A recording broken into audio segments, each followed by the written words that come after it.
UP और उत्तराखंड की खबरों के लिए एबीपी गंगा को सब्सक्राइब करें और बेल आइकन दबाएं। नमस्कार, मैं हूं राजेंद्र दे और बड़ी खबर इस वक्त हमारे पास है। प्रतापगढ़ में मंत्री मोती सिंह ने बहुत बड़ा बयान दिया है। उन्होंने कहा है कि कानून से खिलवाड़ करने वाला बचेगा नहीं। उनका यह भी कहना है कि यूपी में अपराधियों का नाटक नहीं चलेगा, रसूखदारों को भी बख्शा नहीं जाएगा। यूपी में बड़े से बड़े अपराधी ठीक हो जाएंगे, अपराध से समझौता नहीं करेंगे मुख्यमंत्री योगी। ये तमाम बयानात दिए हैं मंत्री मोती सिंह ने। प्रतापगढ़ जिले से ही एमएलए हैं और प्रतापगढ़ के बारे में कह रहे हैं कि वहां पर कोई भी अपराधी नहीं बचेगा। देखिए क्या कह रहे हैं वो। प्रतापगढ़ जनपद में भी जो भी कानून से खिलवाड़ करेगा उसके साथ उत्तर प्रदेश की सरकार कोई रियायत नहीं करेगी, चाहे वो जिस श्रेणी का हो, चाहे वो जितना बड़ा हो, चाहे वो जितना प्रभावशाली हो, चाहे वो जितना नाटक करे। कानून और विधि के अनुसार उसके विरुद्ध कार्रवाई होगी। तो एक बार फिर सुनिए मंत्री जी क्या कह रहे हैं। कानून से खिलवाड़ करेगा उसके साथ उत्तर प्रदेश की सरकार कोई रियायत नहीं करेगी, चाहे वो जिस श्रेणी का हो, चाहे वो जितना बड़ा हो, चाहे वो जितना प्रभावशाली हो, चाहे वो जितना नाटक करे। कानून और विधि के अनुसार उसके विरुद्ध कार्रवाई होगी। सुलभ हमारे संवाददाता प्रतापगढ़ से इस वक्त हमारे साथ जुड़े हुए हैं। सुलभ, ये किस रेफरेंस में मंत्री जी ये बयान दे रहे थे, किस सवाल के जवाब में बोला उन्होंने? जी बताना चाहूंगा, मंत्री जी ने जो ये बयान दिया है, ये बयान उन लोगों के लिए है जो ऊंचे पदों पर रह करके जो अपने आप को जनता का नुमाइंदा बताते हैं, जनता का रहनुमा बताते हैं और इस तरीके का आपराधिक कार्य करते हैं। ये उनके लिए कहा गया बयान है मंत्री जी का। उन्होंने साफ तौर पर कहा है कि चाहे जितना बड़ा आदमी हो, चाहे जितना रसूख वाला हो, चाहे जितना दबंग हो, सरकार जो है, सरकार और सूबे के मुखिया मुख्यमंत्री योगी आदित्यनाथ कभी भी किसी भी अपराध और अपराधी के साथ कोई समझौता नहीं करेंगे और किसी को बख्शेंगे नहीं। सुलभ, बिल्कुल ठीक बात है, लेकिन सवाल जाहिर सी बात है, किसी अपराधी को या प्रतापगढ़ में सक्रिय किसी ऐसे व्यक्ति को, विवादित व्यक्ति को लेकर ही पूछा गया होगा। जी, ये उनका कहना था। ये यहाँ के टॉप 10 अपराधियों में शामिल सभापति यादव और कल जिस तरीके से समाजवादी जिला अध्यक्ष छविनाथ यादव की गिरफ्तारी हुई है पुलिस के सक्रिय होने के बाद, वीडियो वायरल होने के बाद, इन दोनों, खास तौर से इन दोनों तरफ इशारा था कि अपराधी हो या किसी राजनीतिक पार्टी से संबंधित कोई भी बड़ा पदाधिकारी हो, अगर वो गलत काम करता है, अपराधों में लिप्त पाया जाता है, तो सरकार उसको किसी भी तरीके से बख्शेगी नहीं। बहुत धन्यवाद आपका। मंत्री मोती सिंह कह रहे हैं कि यूपी में बड़े से बड़े अपराधी ठीक हो जाएंगे। कल जो गिरफ्तारियां हुई हैं सभापति यादव वगैरह की, उसी संदर्भ में ये बयान उनका कहना है कि मुख्यमंत्री अपराध और अपराधियों से कोई समझौता नहीं करेंगे।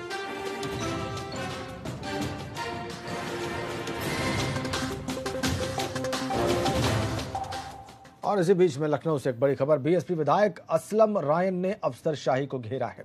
प्रदेश के अफसरों पर उन्होंने बड़ा आरोप लगाया है। विधायक ने सीएम योगी को चिट्ठी भी लिख दी। अधिकारियों और बाबुओं पर भ्रष्टाचार के आरोप लगाए हैं उन्होंने लिखा है कि श्रावस्ती के सरकारी कर्मचारी कमीशन लेते हैं, सीडीओ और बीडीओ तक कमीशन जाता है। भिंगा विधानसभा से विधायक हैं असलम रायन और उन्होंने मुख्यमंत्री को चिट्ठी लिखी है।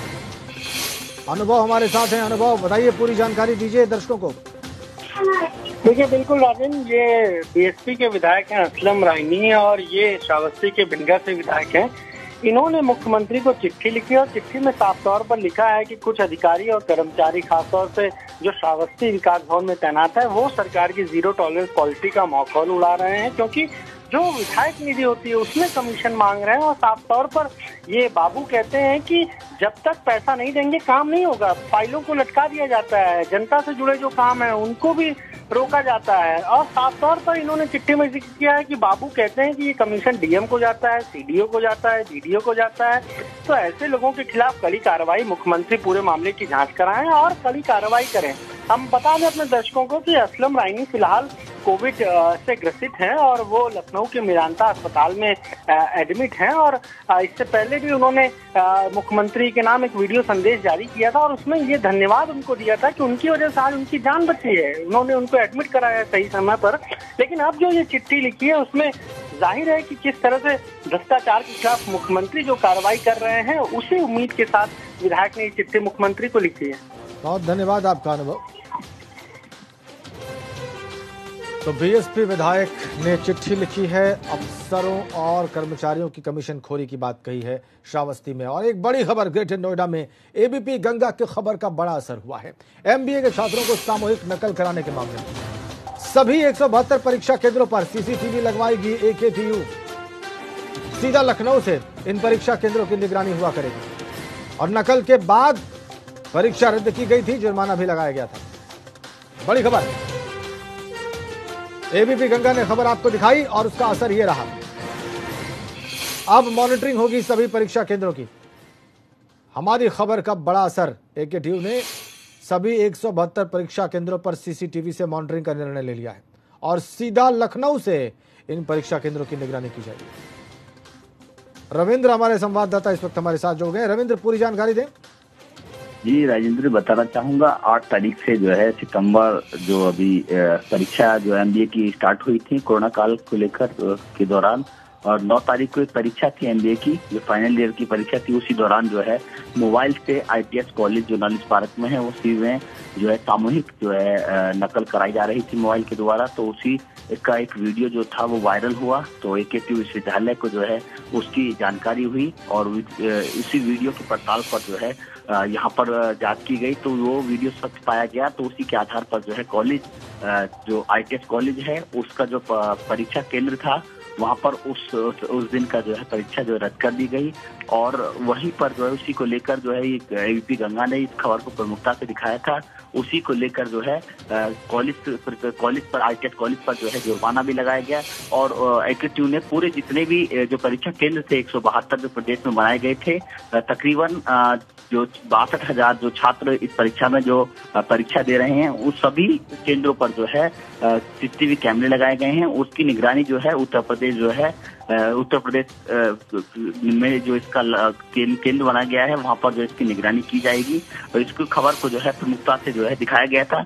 9 सितंबर की ये घटना थी जो आईटीएस कॉलेज में जो वीडियो वायरल हुआ था, उसी को लेकर जो है एकेटीयू ने इसको जो है प्रमुखता से लिया और इसको जो है परीक्षा केंद्रों पर सीसीटीवी कैमरे लगाए गए हैं। और एक जो बहुत धन्यवाद रविंद्र आपका। सीधे लखनऊ से मॉनिटरिंग की जा रही है इन परीक्षा केंद्रों की, 172 परीक्षा केंद्रों की ग्रेटर नोएडा में, और सीसीटीवी के जरिए तो पूरी कोशिश नकल पर लगाम लगाने की। और जो खबर हमने आपको दिखाई ये उसका असर।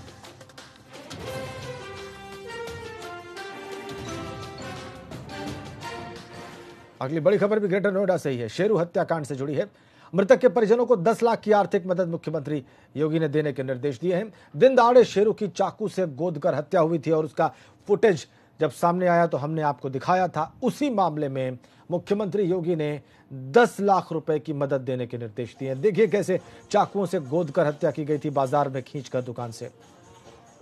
मृतक के परिजनों को 10 लाख की आर्थिक मदद का ऐलान किया है मुख्यमंत्री योगी ने। दिन दहाड़े शेरू की चाकू से गोदकर हत्या कर दी गई थी। ये फुटेज हमने आपको दिखाया। सीएम योगी ने 10 लाख की मदद के निर्देश दिए हैं। दिन दहाड़े देखिए कैसे मर्डर किया गया, चाकुओं से कैसे गोदा गया।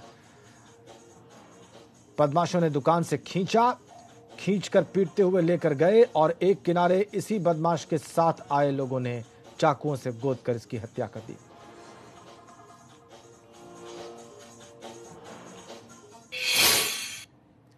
और वहीं होनहार सुदीक्षा भाटी के परिजनों से मुख्यमंत्री योगी ने मुलाकात की और 20 लाख की आर्थिक मदद दी है। अमेरिका में पढ़ रही होनहार बेटी सुदीक्षा भाटी के बुलंदशहर में सड़क हादसे के चलते मौत हो गई। अब सीएम योगी ने हर संभव मदद का भरोसा दिलाते हुए 15 लाख सरकार की तरफ से और 5 लाख की मदद सांसद विधायक निधि की ओर से दी है। इसके अलावा सुदीक्षा के नाम पर प्रेरणा स्थल और लाइब्रेरी बनवाने का भी ऐलान किया गया है। सीएम योगी ने परिजनों से कहा है कि वो हिम्मत से काम लें, वो उनके साथ हैं। अफसोसनाक मौत से पूरा प्रदेश और देश हिल गया। सुदीक्षा भाटी की कई बातें निकलकर सामने आई, कई एंगल से पुलिस ने तफ्तीश भी की। सुदीक्षा भाटी एक होनहार छात्रा जिसने अपने प्रतिभा के दम पर स्कॉलरशिप हासिल की, अमेरिका गई, उनकी मौत हुई। और आज देखिए सुदीक्षा के परिजनों से मिले मुख्यमंत्री और 20 लाख की मदद का ऐलान अलग अलग मद से। सुदीक्षा के भाटी के तमाम परिजन मिले आज मुख्यमंत्री योगी आदित्यनाथ से।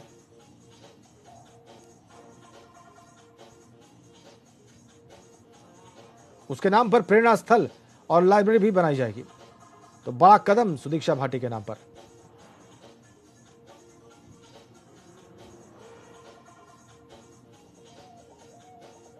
बुलंदशहर में सड़क हादसे में जान गई थी सुदीक्षा भाटी की।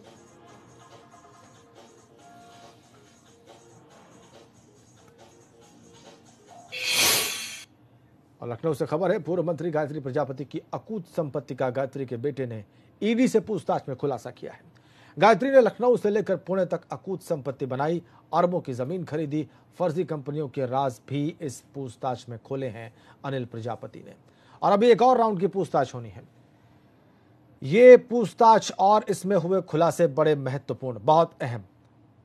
इससे ईडी को आगे एक्शन लेने में मदद मिलेगी और जाहिर सी बात है law enforcement agencies Gayatri Prasad Prajapati के खिलाफ अपना शिकंजा और मजबूत करेंगे। बड़ी खबर, अरबों की जमीन खरीदी फर्जी दस्तावेजों के जरिए। यह खुलासा गायत्री प्रजापति के बेटे अनिल प्रजापति ने ईडी से पूछताछ में किया है।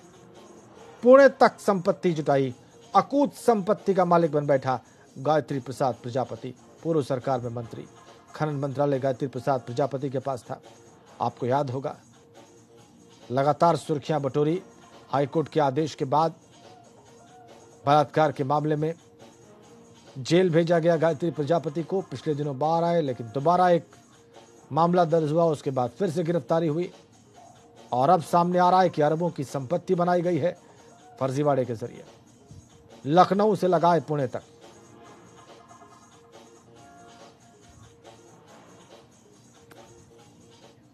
इधर मथुरा में एबीपी गंगा की खबर का बड़ा असर हुआ। यमुना में गिर रहे दूषित नालों के मामले में एक्शन हुआ है।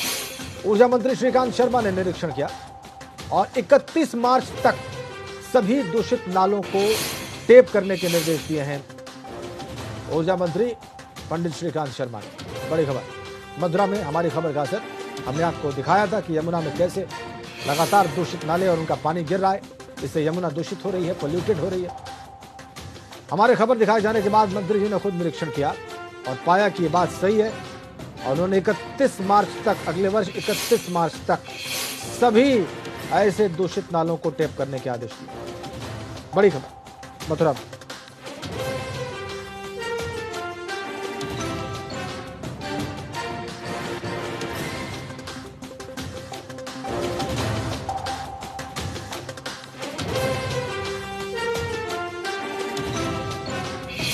– 31 मार्च तक सारे नाले टैप किए जाएंगे।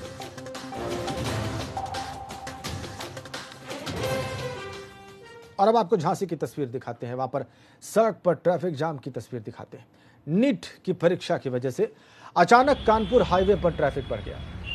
इस जाम की वजह से लोगों को बहुत सारी परेशानियों का सामना करना पड़ा। ये देखिए आप तस्वीर हाईवे पर कैसे लंबा जाम लगा। नीट की परीक्षा की वजह से वाहनों की लंबी कतार, लंबा जाम हाईवे पर। झांसी में अचानक ट्रैफिक बढ़ गया हाईवे पर, क्योंकि लोग परीक्षा केंद्रों तक पहुंच रहे थे अलग अलग इलाकों से, इसलिए हाईवे पर ट्रैफिक बढ़ा और देखिए कैसे जाम लग गया, लंबी कतारें वाहनों। आज नीट की परीक्षा है।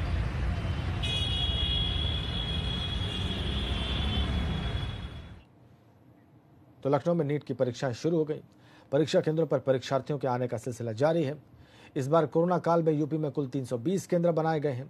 कोरोना काल को देखते हुए परीक्षा केंद्रों पर खास तैयारी की गई है। एक क्लासरूम में सिर्फ 12 अभ्यर्थियों को ही बैठाने की इजाजत है। ये देखिए कैसे परीक्षार्थी अंदर जा रहे हैं परीक्षा देने के लिए।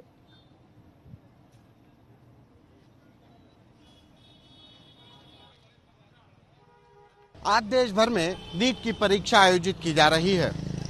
2 से 5 बजे तक आयोजित की जा रही इस परीक्षा में 11 बजे से परीक्षा केंद्रों पर प्रवेश शुरू होना था बच्चों का, उसी कड़ी में हम लखनऊ के कैथेड्रल स्कूल पर खड़े हैं, जो नीट परीक्षा का एक सेंटर है।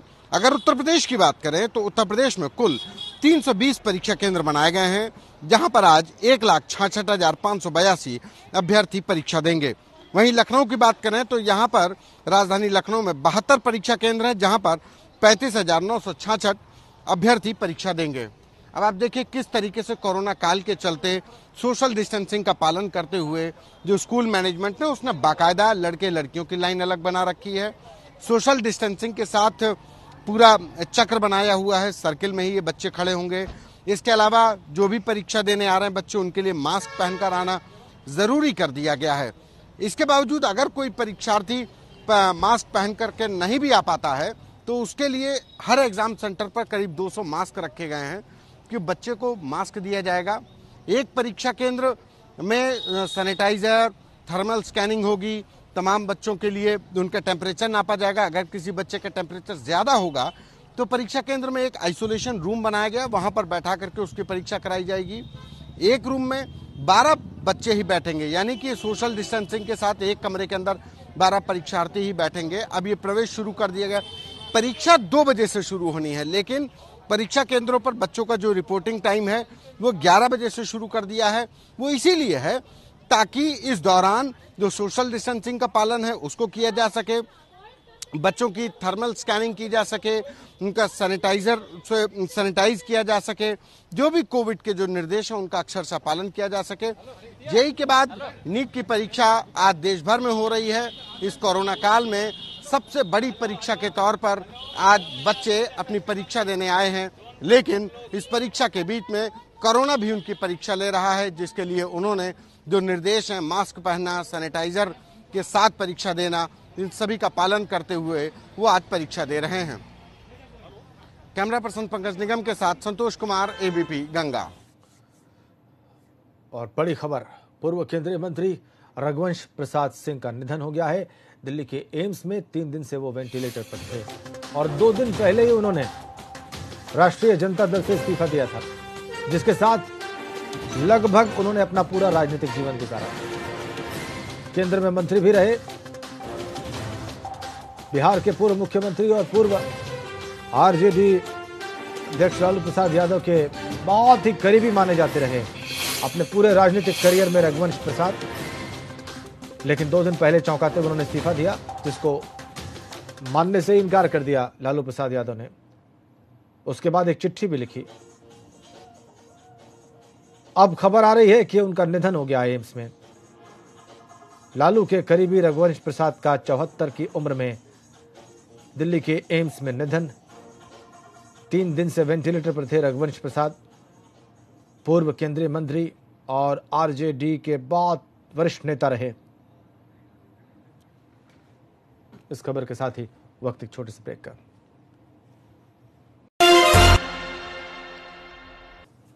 बड़ी खबर लखनऊ से। यूपी एसएसएफ के गठन को लेकर निर्देश जारी किए गए हैं। एसएसएफ के अधिकारियों को लेकर भी निर्देश जारी किए गए हैं।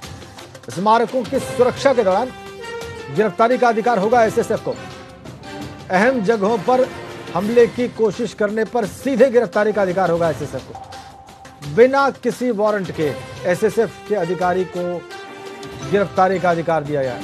एसएसएफ के जवान की प्रदेश में कहीं भी तैनाती होगी और सीआईएसएफ के तर्ज पर यूपी में बनाई जा रही है यूपी एसएसएफ। उसके अधिकारों को लेकर निर्देश जारी हुए हैं।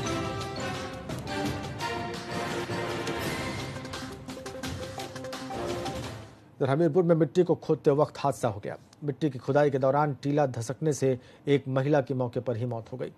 वहीं 5 मासूम भी इस दौरान घायल हो गए, जिन्हें इलाज के लिए अस्पताल में भर्ती करवाया गया है।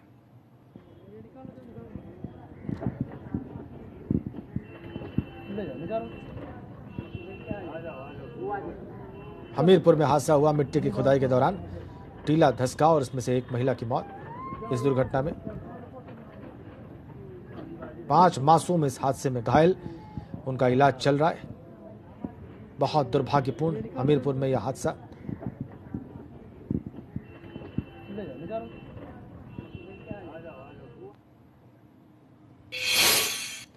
इधर बिजनौर में एक सिरफिरे आशिक ने अपनी प्रेमिका को मौत के घाट उतार दिया, सिर्फ इसलिए कि उसे अपनी प्रेमिका पर शक था। पुलिस ने युवती की लाश को बरामद कर पोस्टमार्टम के लिए भेज दिया है और आरोपी को गिरफ्तार कर लिया। यह मामला हरदासपुर गढ़ी का है और आरोपी सलीम युवती के पड़ोस में ही रहता था। शक के चलते इस आशिक ने अपनी प्रेमिका का ही कत्ल कर दिया। माशूका के खून से रंगे आशिक के हाथ। पुलिस वहां पर मौजूद, जैसा कि आप देख सकते हैं, बिजनौर का यह वाकया।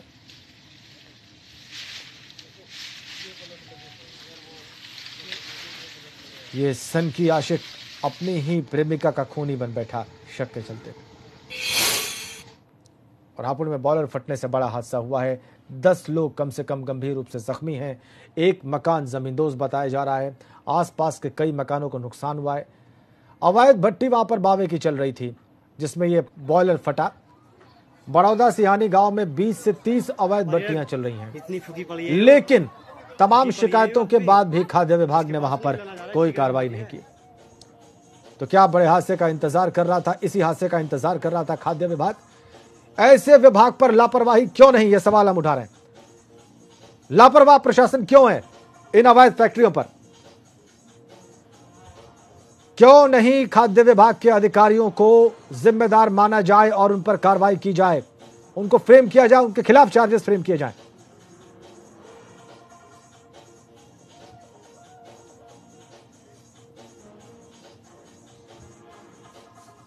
यह सवाल हमारा है। विभाग के अधिकारियों के खिलाफ कार्रवाई क्यों नहीं, जिनकी नेग्लिजेंस की वजह से, जिनकी लापरवाही की वजह से हादसा हुआ है। इस बड़ी खबर के साथ ही एक ब्रेक के उस पार उत्तराखंड प्राइम कौशल के साथ।